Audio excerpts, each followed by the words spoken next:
welcome back to another video. It's a match review, Newcastle 2, Chelsea 0. It's another away game lost this year, and our Champions League hope could be in the bin.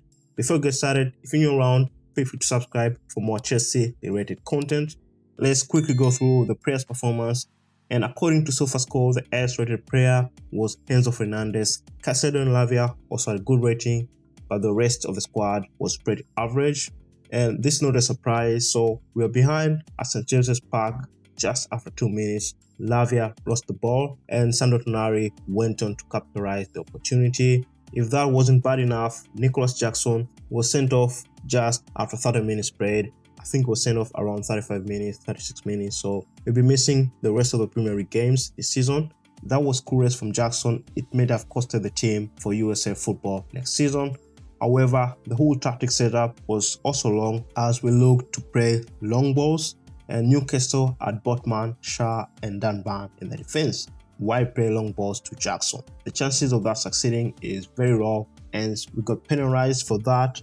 It changed the game, especially in the first half. The second half was a different story. We didn't look to target a player with long balls, and instead we moved to our wide defenders. Surprisingly, we looked better than Newcastle United for the majority of the second half.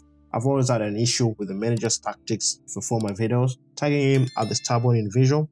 For the case of yesterday, it was more on how he handles big games in his tactical approach. So we know that Maresca struggles to beat big teams.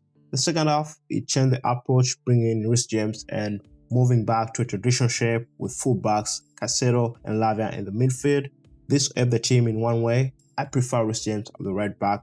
Looking at the Premier League table, we're still fifth thanks to Leicester City taking points away from Forest. The rest is still on. However, the next two games, play without a striker who struggled a bit when Jackson was injured. The next two games could be tough.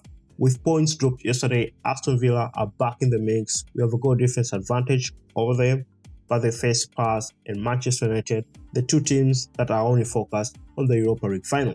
So Newcastle United up to third, ahead of Man City within 1 point, followed by Chelsea fifth, level on point with Aston Villa and Forest dropping to 7th. So nothing much to say from the game rather than being disappointed. Let's be honest, nobody expected it to be an easy game, especially away at St. James's Park. We face United this Friday. We should capitalize on their form and take a win. If you enjoyed the video, don't forget to like and subscribe. As always, thanks for watching.